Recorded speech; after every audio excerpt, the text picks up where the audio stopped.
네, 우리 찬송가 270장입니다. 270장 찬양하겠습니다.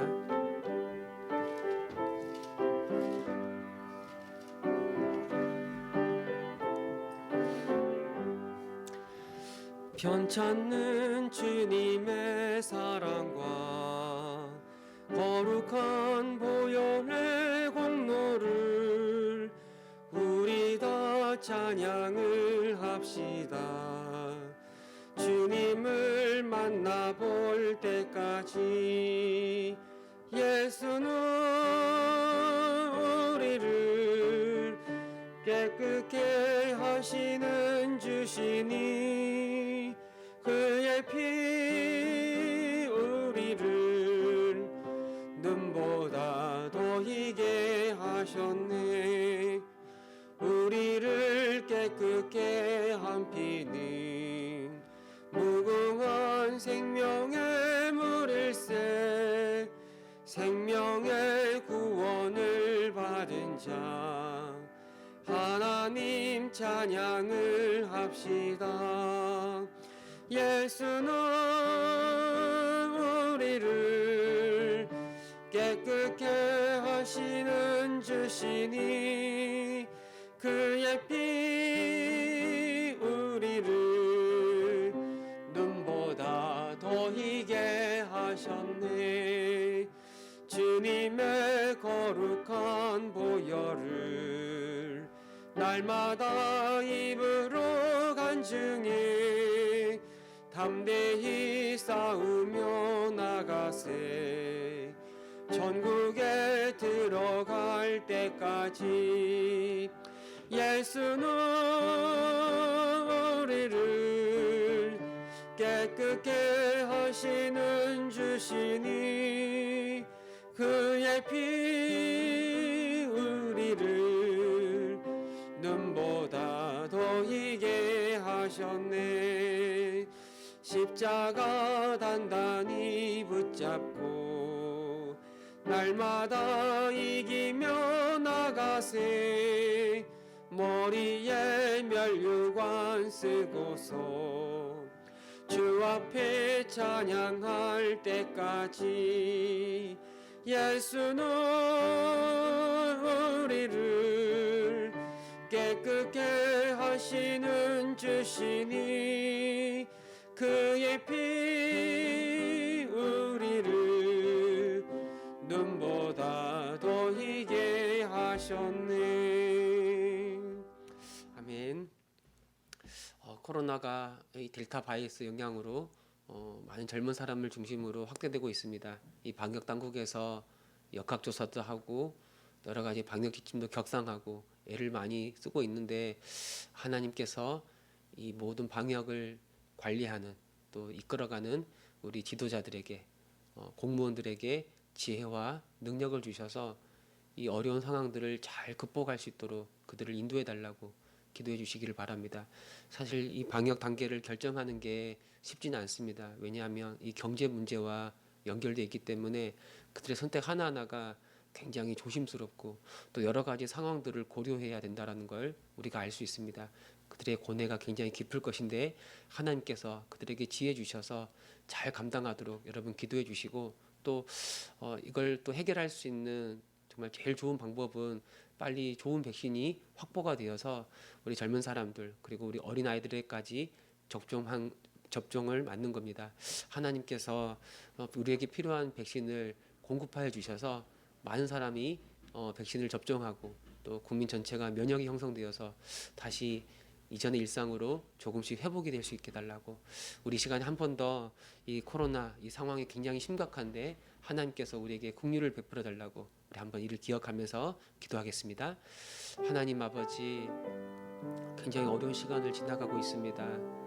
이 코로나가 1000명이 넘게 매일 일어나고 있고 확진자가 발생하고 있고 또 이로 인해서 이 방역을 관리하는 사람들이 큰 애를 먹고 있습니다. 지도자들에게 또 공무원들에게 하나님 지혜를 주셔서 우리의 여러 가지 환경과 상황에 따라서 적절하게 대처하고 적절하게 대응하고 좋은 방법들을 찾아갈 수 있도록 그들에게 지혜를 더하여 주시기를 원합니다. 우리가 얼마나 무기력하고 얼마나 무능한지 이 일을 통해서 보게 되는데 하나님의 은혜와 하나님의 긍휼이 아니고서는 우리가 이 모든 일들을 해결할 수 없음을 고백합니다. 하나님, 담당하는 사람들에게, 이 공무원들에게 하나님의 지혜로 충만케 하셔서 여러 가지 결정하는 게 쉽지 않은 상황이지만 가장 좋은 길로 선택하며 나아가게 하시고, 우리 모든 국민들도 거기에 동참하며 그들을 지지하며 함께 따라가 함께 이 어려움을 극복할 수 있도록 도와주옵소서. 하나님, 가장 좋은 대안이 우리에게 좋은 백신이 보급되어 모든 국민에게 면역이 형성되는 거라고 들었습니다. 하나님, 아직도 많은 백신을 확보하지 못한 상황에 있습니다. 적절하게 빠른 시일 내에 좋은 백신들이 확보되게 하시고 맞게 하시고, 그래서 이 국민 전체가 면역을 형성하고 우리 어린 아이들도 마음껏 일상을 되찾아갈 수 있도록 하나님께서 그 길을 열어 주옵소서. 우리를 불쌍히 여겨 주옵소서. 하나님 아버지, 코로나로 인해서 정말 많은 사람들이 어려움을 겪고 있는데 그 누구보다도 우리나라의 방역을 담당하는 이 지도자들, 이 공무원들, 그들이 많은 애를, 많은 수고를 감당하고 있습니다.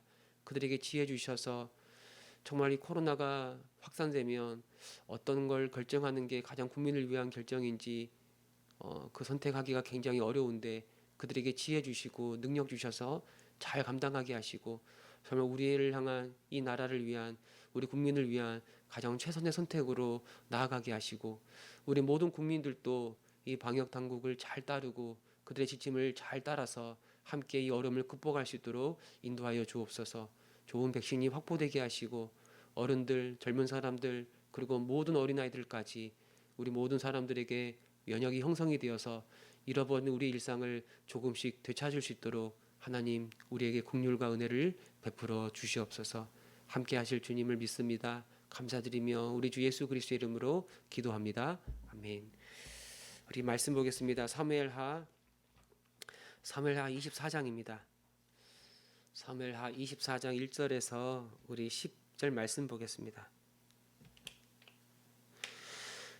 24장 1절에서 10절 말씀 한 절씩 교독하겠습니다. 여호와께서 다시 이스라엘을 향하여 진노하사 그들을 치시려고 다윗을 격동시키사 가서 이스라엘과 유다의 인구를 조사하라 하신지라. 예 왕이 그 곁에 있는 군사령관 요압에게 이르되 너는 이스라엘 모든 지파 가운데로 다니며 이제 단에서부터 부엘세바까지 인구를 조사하여 백성의 수를 내게 보고하라 하니, 요압이 왕께 아뢰되 이 백성이 얼마든지 왕이 하나님 여호와께서 100배나 더하게 하사 내 주 왕의 눈으로 보게 하시기를 원하나이다. 그런데 내 주 왕은 어찌하여 이런 일을 기뻐하시나이까 하되, 왕의 명령이 요압과 군대 사령관들을 재촉한지라. 요압과 사령관들이 이스라엘 인구를 조사하려고 왕 앞에서 물러나 요단을 건너 갓 골짜기 가운데 성읍 아루엘 오른쪽 곧 야셀 맞은편에 이르러 장막을 치고 닷다모시 땅에 이르고 또 다니안에 이르러서는 시돈으로 돌아 두로 견고한 성에 이르고 히위 사람과 가나안 사람의 모든 성읍에 이르고 유다 남쪽으로 나와 부엘세바에 이르니라. 그들 무리가 국내를 두루 돌아 9달 20날 만에 이스라엘에 이르러 요압이 백성의 수를 왕께 보고하니 곧 이스라엘에서 칼을 빼는 담대한 자가 80만 명이요 유다 사람이 50만 명이었더라.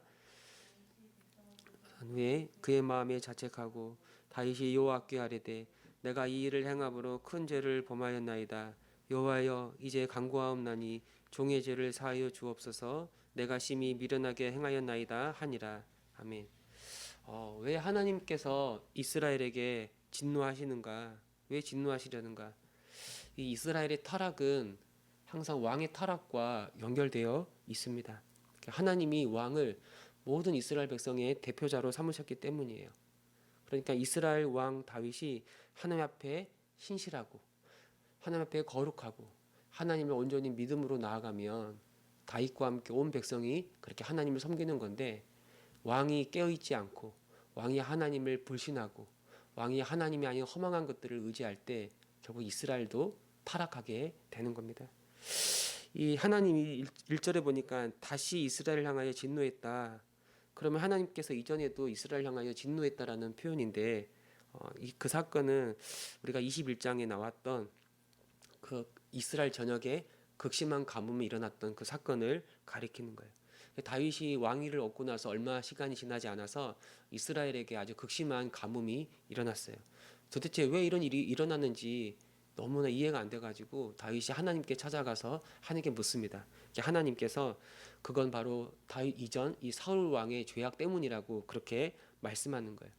그러니까 이스라엘 백성이 오래전 여호수아 시대 때 이 가나안에 살고 있었던 아모리 족속의 이 기브온 족속, 기브온 지역에 살던 기브온 사람들과 언약을 맺었어요. 그들이 사실 속인 거죠. 언약을 맺었는데 그 언약 자체가 하나님 앞에 맺은 언약이기 때문에 이제 그 언약을 물을 수가 없고 이스라엘 백성은 이 언약을 반드시 지켜서 기브온 족속을 보호해 줘야 되는 거예요. 그런데 이 사울이 자신의 그 왕권을 강화하고 정치적인 기반을 확보하기 위해서 이 기브온 땅에 살고 있는 기브온 족속을 죽이거나 학살하거나 그들을 내쫓아 버린 거예요. 그러니까 이 사울의 죄가 무엇인가? 먼저는 하나님과의 맺었던 그 언약을 가볍게 여기고 그 언약을 깨뜨린 것이 가장 큰 죄라기로 말할 수 있고, 그리고 왜 그렇게 언약을 깨뜨렸는가? 자신의 권력을 확보하기 위해서, 정치적인 기반을 아주 탄탄하게 만들기 위해서, 그러니까 자신의 능력을 더 극대화하기 위해서 하나님과의 언약을 깨뜨려 버린 거예요. 그러니까 이 사울의 죄는 한마디로 말하면 이 교만이라고 말할 수 있는 거예요. 이스라엘은 일반 나라가 아니에요. 이스라엘은 하나님이 하나님으로서 왕으로서 그 나라를 통치하는 신정 국가였기 때문에 그 나라를 온전케 하고 그 나라를 강하게 하는 건 하나님이지 군사의 많고 적음, 어떤 왕권이 강화됐다, 뭐 그런 걸로 이루어지는 게 아닌 거예요. 이 사울은 하나님을 의지하지 않고 자신의 권력과 자신의 능력을 의지한 어리석은 왕의 전형적인 모습인데, 그 죄의 핵심이 바로 교만이라고 말할 수가 있는 거죠. 오늘 본문에서 이 하나님이 다윗과 이스라엘에게 어떤 이유로 또 다윗과 이스라엘 백성을 진노했는지는 정확히 알 수는 없지만, 그러나 이후에 전개되는 이야기를 보면 다윗이 하나님을 온전히 의지하지 않고 결국 사울처럼, 그리고 결국 세상 나라들의 왕들처럼 자기 힘과 자기 권세와 자기 능력을 의지했던 이 교만함이라고 우리는 말할 수가 있는 거예요.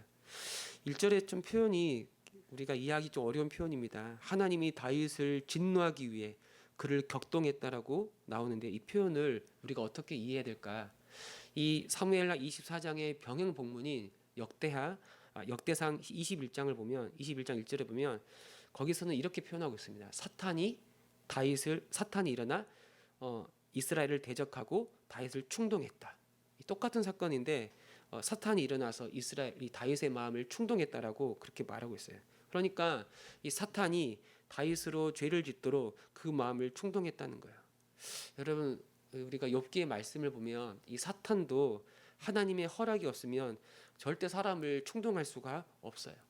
그러니까 하나님이 허락했기 때문에, 심지어 그래서 이 루터는, 종교개혁을 일으켰던 루터는 이 사탄을 하나님의 사찬이라고 그렇게 말할 정도로 사탄도 독자적으로 자기를 행할 수가 없어요. 하나님이 그에게 허락했기 때문에 이 사탄이 다윗의 마음을 충동시켜 그를 교만하게 만들고 이렇게 범죄하게 했다고 말할 수가 있는 거예요.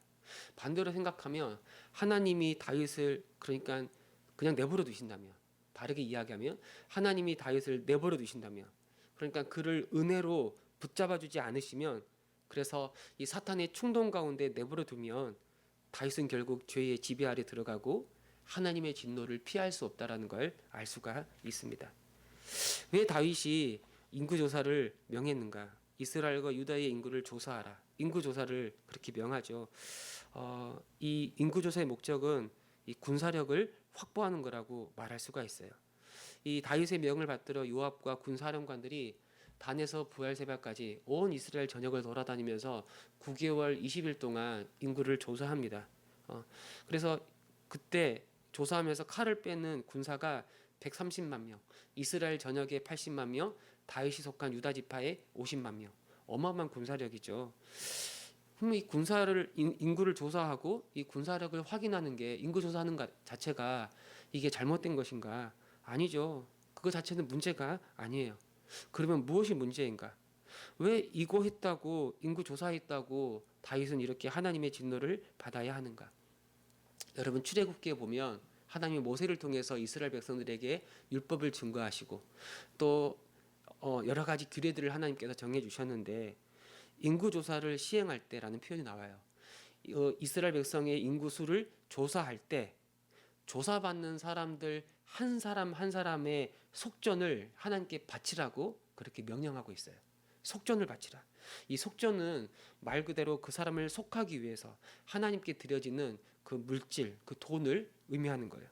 그러면 이 속전이 뭐 죗값을 치르는 건가? 아니, 그런 의미를 가리키는 게 아니라 이 인구조사의 맥락에서는 이 속전이라는 게 어떤 의미를 가지고 있냐면 이 한 사람 한 사람이 하나님께 속해 있는 하나님의 소유가 된 하나님의 백성이라는 그런 의미가 있는 거예요. 그러니까 한 사람 한 사람을 계수하면서 한 사람 한 사람의 속전을 하나님께 바치는데 이 사람은 하나님의 사람입니다. 이 사람은 하나님의 백성입니다. 하나님의 소유입니다. 그걸 고백하라는 거예요.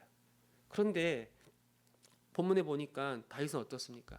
분명히 하나님이 모세를 통해서 인구 조사를 할 때 이 백성은 너의 백성이 아니라 나의 백성, 하나님의 소유이기 때문에 하나님께 속전을 바치라고 분명히 규례를 율법을 주셨는데 다윗은 그 정한 율법을 따라 인구 조사를 하지 않은 거예요.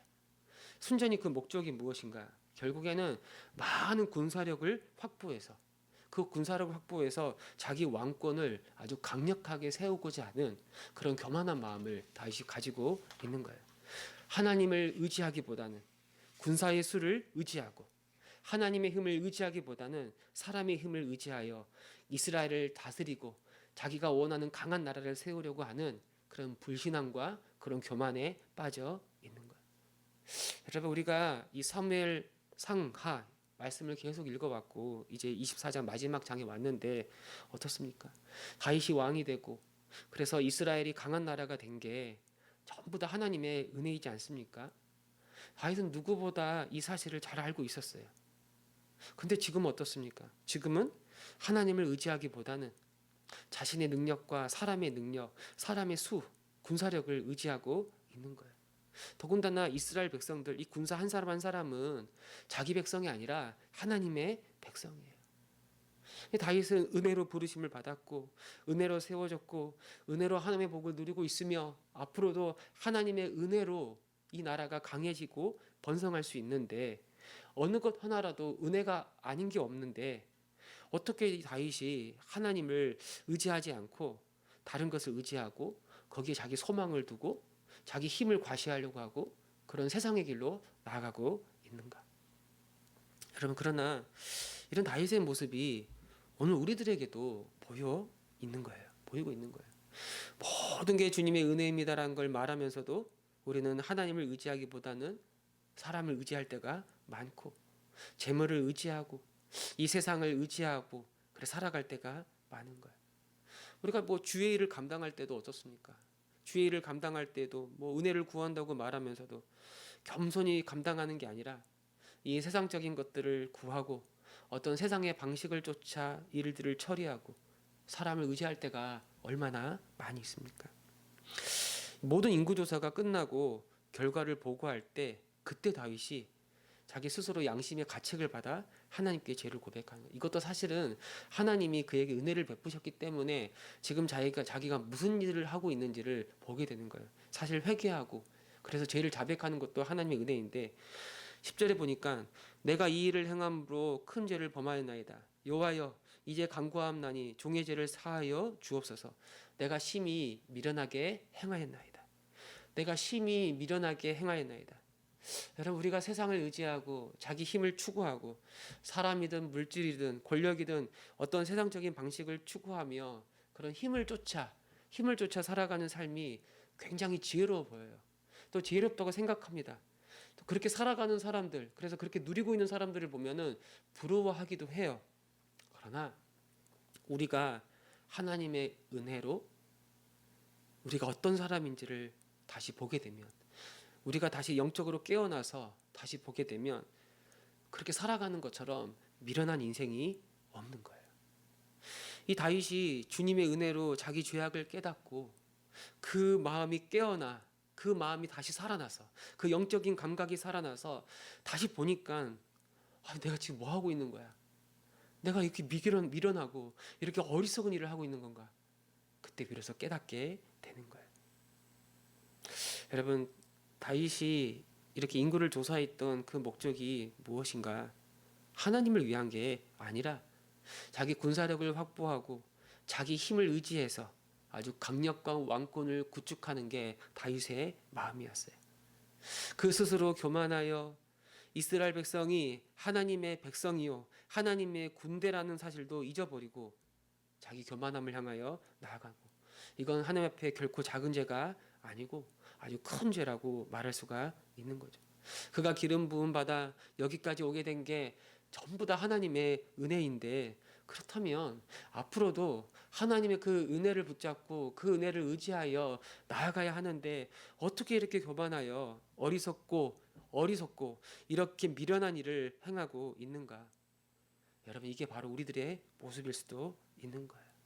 은혜라고 말하면서도 감사하지 않고, 은혜라고 말하면서도 세상을 의지하고, 은혜라고 말하면서도 교만하게 살아가는 우리들의 모습들, 군사력을 의지했던 다윗처럼 내 재물을 의지하고, 내 권력을 의지하고, 이 세상을 의지하고, 자기 지혜를 의지하고, 자기를 의지하고, 결국 스스로 교만하여 살아가는 사람들 모습들, 이게 오늘 우리들의 모습일 수도 있는 겁니다.